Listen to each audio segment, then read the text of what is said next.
The first thing I remember that morning was the sound of a truck idling outside my house, long before I ever saw the papers that would turn my entire week upside down. I was still half awake, standing in the kitchen with a lukewarm cup of coffee, when I noticed the quiet wasn't normal anymore, like the neighborhood had stopped breathing for a second.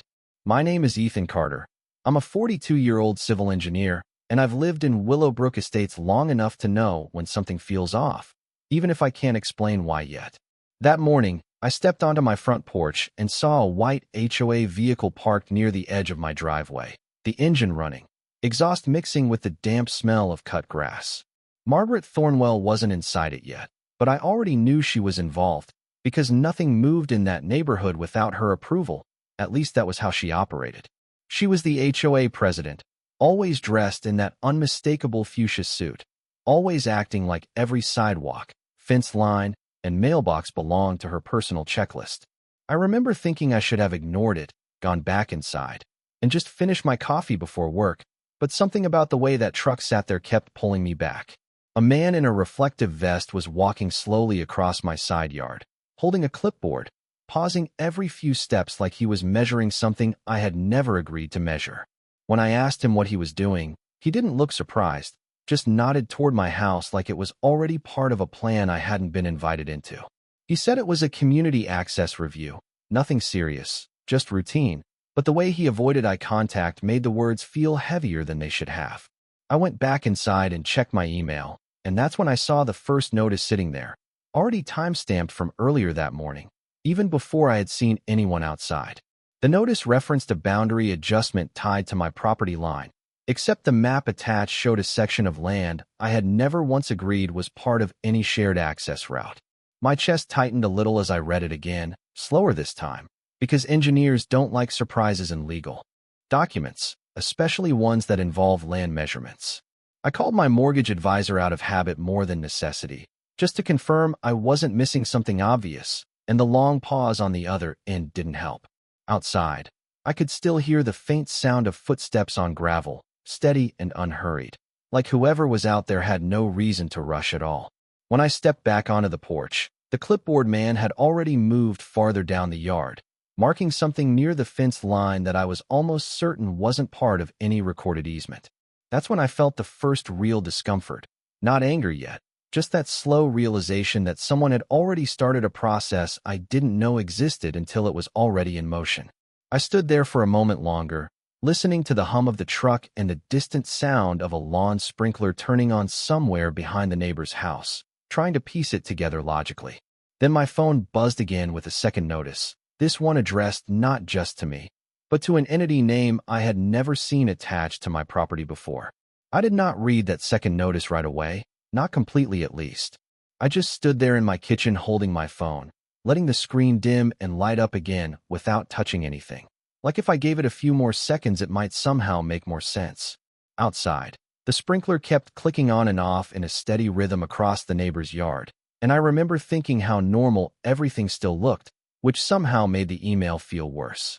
My name is Ethan Carter, and I have spent most of my adult life working around structures, land surveys, and permits, the kind of work where details either hold everything together or quietly ruin you later. I finally opened the attachment again, slower this time, and that is when I saw it, a revised parcel map with my property outlined in a way that did not match the deed I had filed when I bought the house. There was a faint pressure in my chest I did not like, not panic exactly, more like the feeling you get when you realize you missed something obvious in a calculation you already signed off on. I grabbed my jacket without really deciding to, stepped outside, and the morning air felt colder than it should have for early spring in Ohio, damp and carrying that faint smell of cut grass mixed with wet soil. The white HOA truck was still there, now parked a little farther down my driveway, and this time Margaret Thornwell was standing beside it, holding a folder like she had been waiting for me specifically. She was wearing her usual bright fuchsia suit, completely out of place against the gray suburban street, and she looked calm in a way that did not match what I was feeling at all.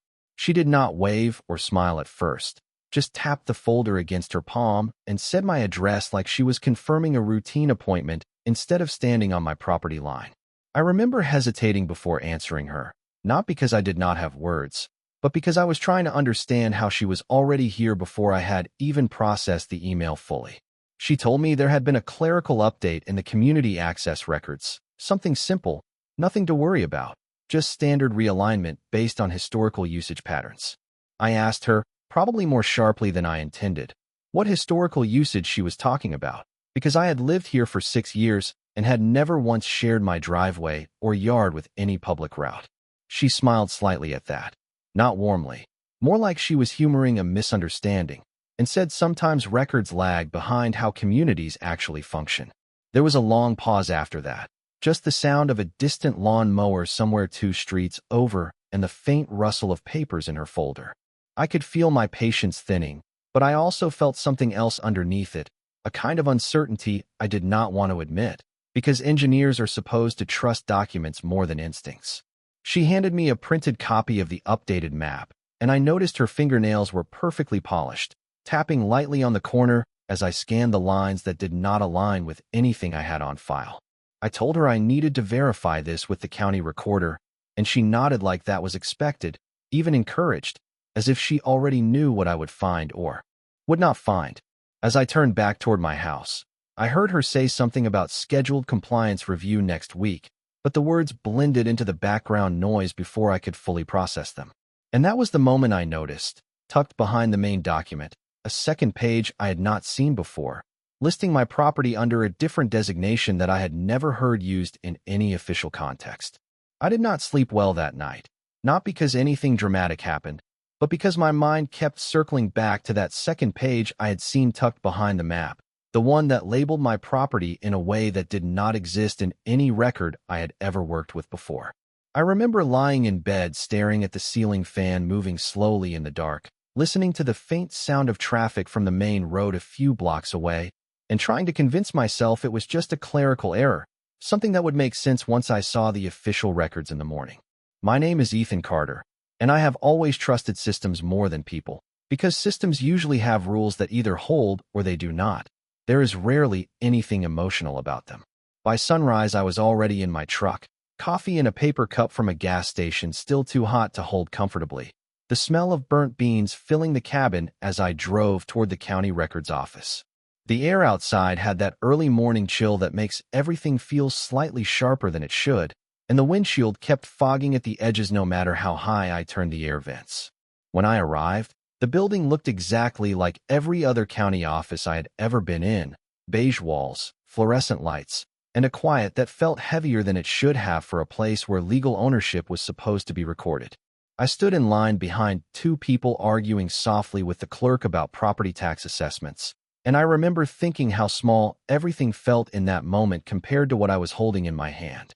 When it was finally my turn, I slid the printed map across the counter and asked for confirmation of the designation I had seen, trying to keep my voice steady even though I could feel a slight tension building in my jaw. The clerk took it without much expression at first, adjusted her glasses, and then paused for a moment longer than I expected, scrolling through something on her screen that I could not see. That pause was what got me, more than anything she could have said, because it did not feel routine. She eventually told me the parcel history showed a recent administrative update submitted through a community access filing, and I remember repeating those words in my head because they did not fit anything I understood about how land records were supposed to work. I asked who submitted it, and she gave me a polite but non-committal answer about authorized HOA channels, which made something in my stomach tighten slightly in a way I did not like. Outside the office, I stood for a moment in the parking lot, the sun just starting to break through the clouds, and I realized I had not actually taken a full breath in what felt like several minutes. My phone buzzed again while I was still standing there, and this time it was a message from an unknown number, short and formal, referencing a scheduled inspection of boundary compliance later that week. I sat in my truck for a while without starting the engine, just looking at the screen, feeling the weight of something I could not fully name yet, because nothing had actually been taken from me, not yet. But something about the direction of everything felt already in motion. I stayed in my truck longer than I meant to, engine off, keys still in my hand, just staring at the county office entrance like it might give me a different answer if I looked at it from another angle. The unknown message about a boundary inspection sat open on my phone screen, and I kept rereading it even though the words did not change, just because doing something felt better than doing nothing. My name is Ethan Carter, and I have worked around enough infrastructure projects to know when something is technically procedural, but practically already in motion, and that feeling was starting to settle in whether I liked it or not. I finally started the truck and drove without really deciding where I was going, following familiar roads back toward Willowbrook Estates, watching the morning traffic light reflect off windshields like nothing unusual was happening in the world. The closer I got to my neighborhood, the more normal everything looked. Kids waiting for buses, someone jogging with headphones in, a dog barking at nothing in particular, and that contrast made my situation feel almost unreal for a moment.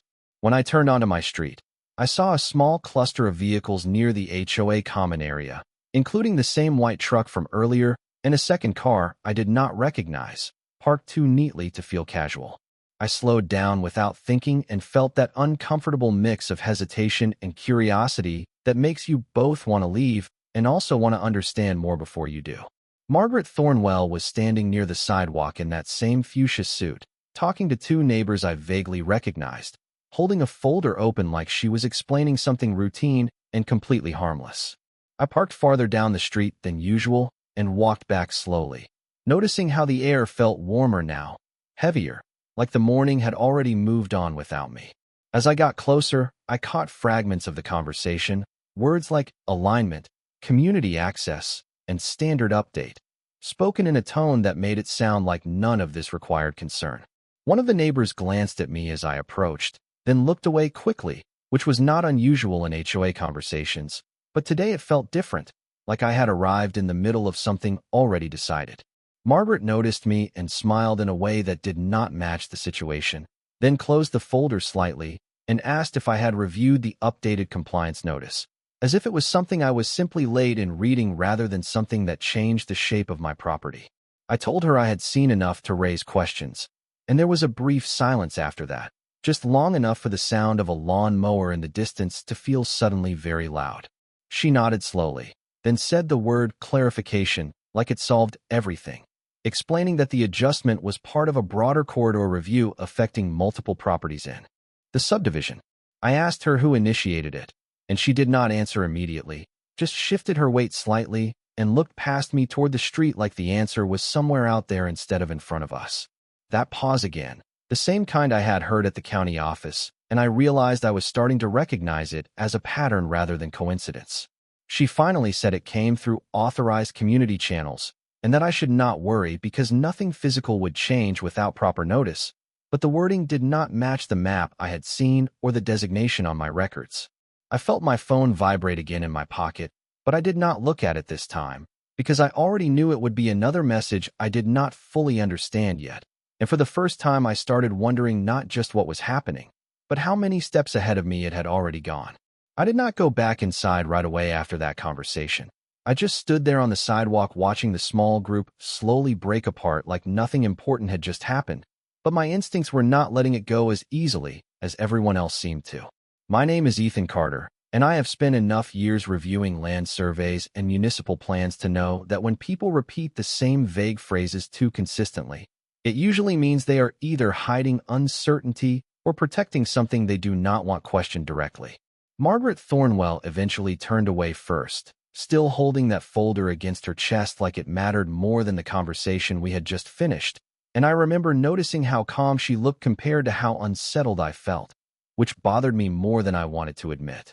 I walked back toward my truck slowly, pretending to check my phone just so I would not look like I was watching them, and that is when I saw a second printed notice tucked under my windshield wiper that I was certain had not been there when I parked. The paper had the same HOA letterhead, but this one referenced an urgent boundary verification window scheduled for later that week, along with a requirement for owner presence during field confirmation, and something about. That phrasing made my stomach tighten again in a way I could not explain logically.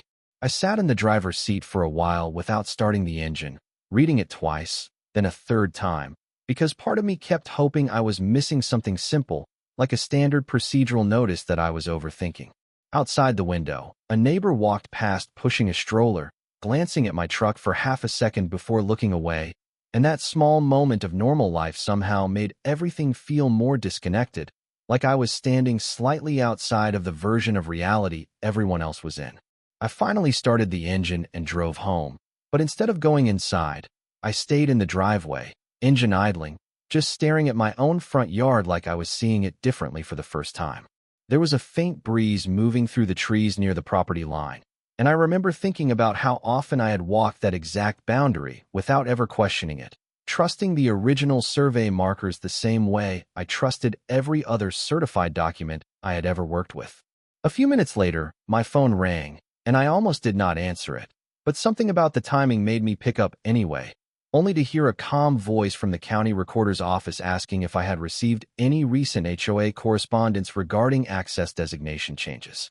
That question caught me off guard more than I expected, because it was not framed as a complaint or a report, just a casual confirmation, like they already knew why they were asking.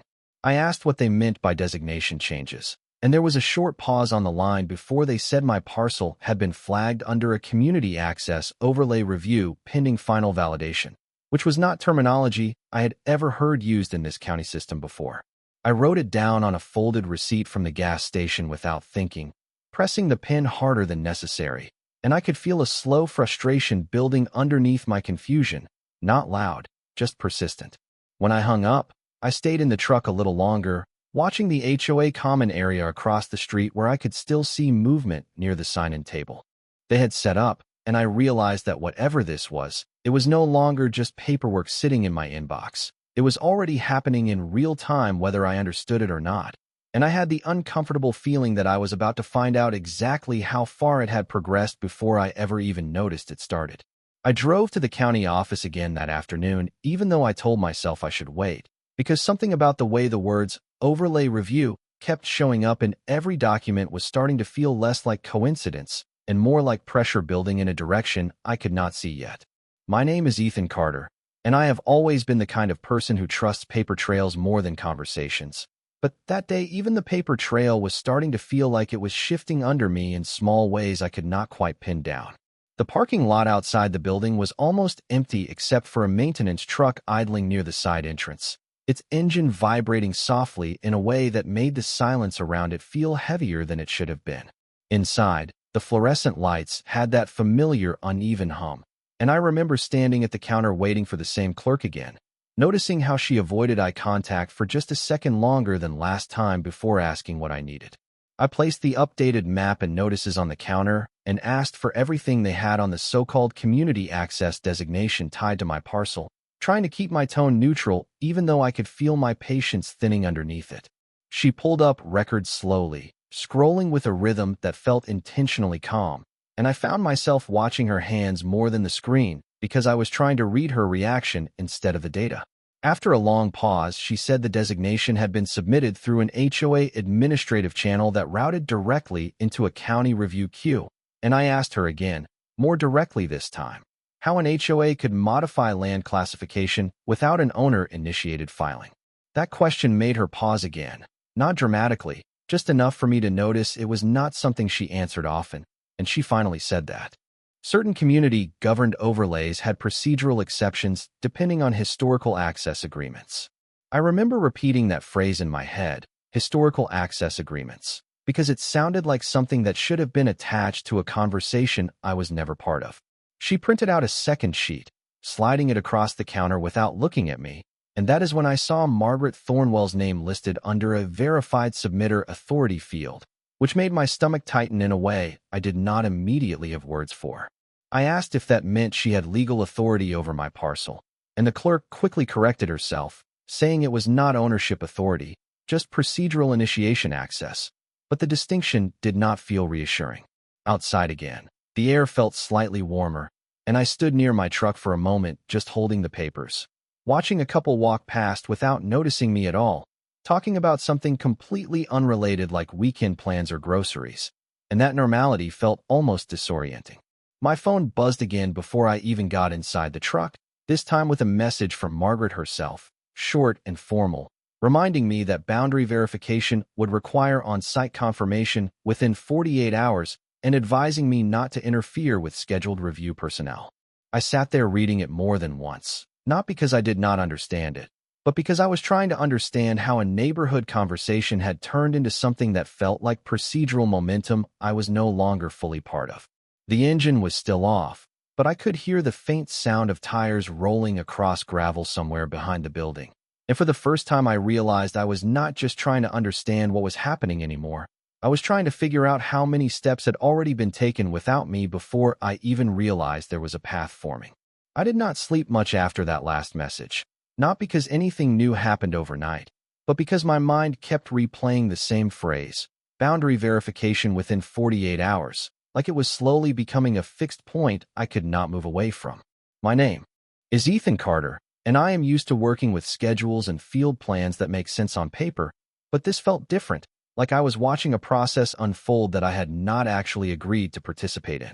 That morning, I stood in my kitchen longer than I needed to, holding a coffee mug that had gone cold without me noticing, listening to the refrigerator hum in a way that suddenly felt too loud in the quiet house. When I finally stepped outside, the air had that early spring chill again, light wind moving through the trees near the driveway. And I remember thinking how ordinary everything looked for something that was supposed to be a formal boundary review.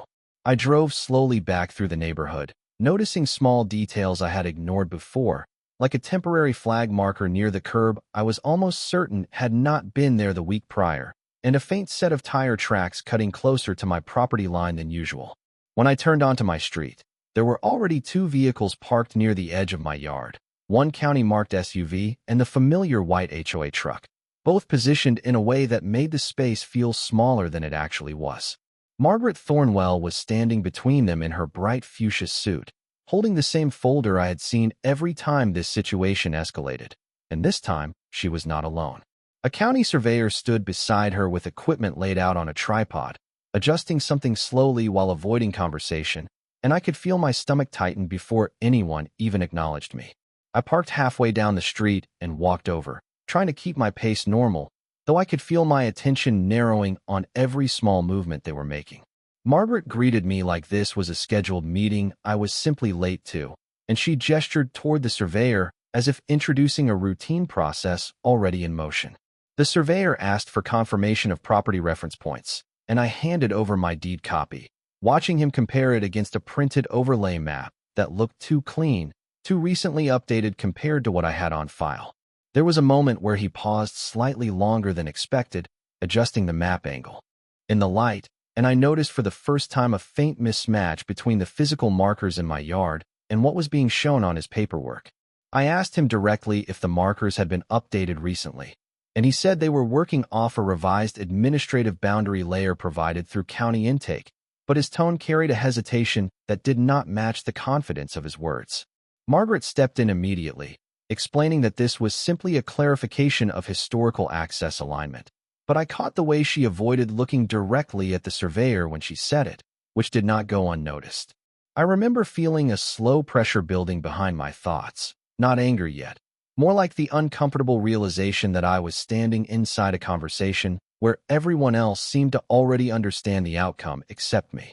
The surveyor then pointed to a section near the edge of my property and said something quietly about discrepancy between recorded easement and physical usage indicators, and I asked him what physical usage indicators meant in this context.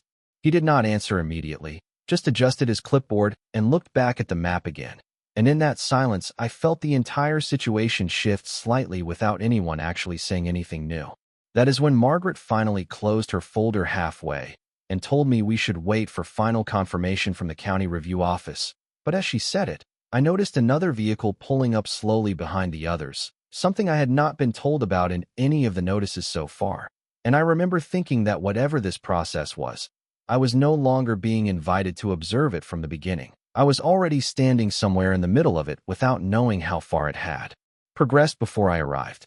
I remember the moment the third vehicle pulled in because everything about the situation shifted in a way nobody said out loud, but everyone seemed to react to at once, like a quiet agreement had just been made without my input. My name is Ethan Carter, and I stood there on the edge of my own driveway watching the county SUV door open slowly and a man in a plain jacket step out, holding a thick binder that immediately made the air feel heavier than it had been seconds before. No one introduced him at first, which felt wrong in a way I could not explain, because in every official site review I had ever been part of, roles were always clear, structured, announced. He walked directly to Margaret Thornwell without looking at me, and I noticed for the first time that her posture changed slightly when she saw him.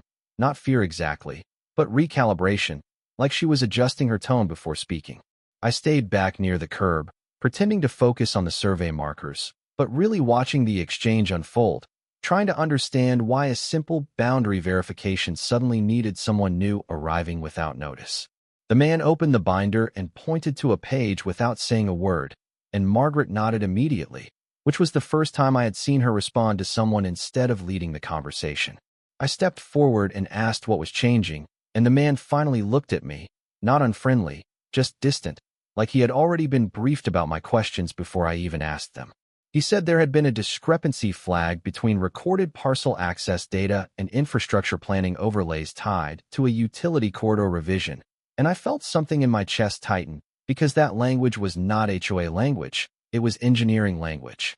I asked him to repeat it in simpler terms, and there was a pause, just long enough for me to notice the sound of wind moving through the trees again, like the world was reminding me it was still there. Margaret tried to step in, saying this was a routine alignment update, but he raised his hand slightly, not aggressively, just enough to stop her from continuing, and that alone changed the dynamic in a way I did not miss. I asked for the original corridor documentation, and for the first time the man hesitated, then flipped a page in his binder and showed me a diagram that made my stomach drop slightly because I recognized the layout immediately from a previous municipal drainage expansion plan I had reviewed years ago. I remember blinking twice, not because I did not understand it, but because I did not expect to see it connected to my property in this way, not under this designation, not under this process. The man asked if I had ever been consulted regarding easement realignment tied to stormwater management zoning, and I said no, because I had never received anything like that in my closing documents or any county correspondence I had signed. That was when Margaret finally spoke again, her voice still controlled but slightly sharper, insisting that prior community agreements predated my ownership, but the way she said it sounded less certain than before, like she was relying on something she had not fully verified. I felt a slow shift inside me at that moment, not confidence yet, but recognition that there were layers to this I had not been shown, and that someone had been operating on assumptions I had never been given access to challenge. The man closed the binder halfway and said a formal review would now require a full historical easement audit before any boundary confirmation could proceed. And for the first time since all of this started, I noticed Margaret not speaking immediately afterward, just holding her folder tighter than before while looking past me toward the street as if waiting for something else to arrive that had not shown itself yet. I did not realize how quiet everything had become until the man with the binder stopped speaking, and the entire group seemed to wait for something that had not yet arrived. My name is Ethan Carter, and I remember standing on the edge of my driveway watching the county official lower his binder slightly, like he was reconsidering the weight of what he had just confirmed, while Margaret Thornwell stood a few feet away holding her folder tighter than before without saying a word. The air felt different, not physically, but in the way silence can suddenly feel structured, like something official has just been put on hold without anyone announcing it. The man finally said that a formal easement audit would trigger an automatic pause on any boundary enforcement activity until historical access validity was confirmed through county engineering records, and I remember blinking slowly because the phrase sounded final in a way that did not invite discussion. Margaret tried to respond, but the words did not come out immediately, and that pause alone told me more than anything she could have said, because I had never seen her lose timing in a conversation before. I stood there listening to the distant sound of a lawn mower somewhere 2 streets over, thinking how strange it was that normal life kept moving while everything on my property felt like it had entered a different process entirely. The county man closed his binder halfway, not fully putting it away, just enough to signal that nothing was resolved yet, and he told me I should expect official documentation within 72 hours outlining temporary status restrictions on any non-essential property adjustments. I asked him what non-essential meant in this context, and he gave me a careful answer about administrative classification boundaries, but his tone had shifted slightly, like even he was not fully comfortable with how layered the terminology had become. Margaret finally spoke again, softer this time, insisting that this was a standard procedural delay and not an indication of any dispute over ownership. But I noticed she did not look at me directly while saying it. I remember feeling a slow internal tension building. Not anger, not relief, something in between that I could not name yet, because part of me still wanted this to be a misunderstanding that would correct itself once all records aligned. The surveyor who had been standing quietly near the markers began packing up his equipment without making eye contact with anyone, and that movement alone made the moment feel like something had shifted out of its active phase. I walked back toward my truck slowly, not because I was finished, but because I needed a second to process the fact that nothing had escalated further, yet nothing had been resolved either. My phone buzzed again before I reached the door handle, and this time the message was from the county system itself, confirming an official hold status on parcel review pending historical easement validation, which was not phrased like a warning, but like a procedural fact already in motion.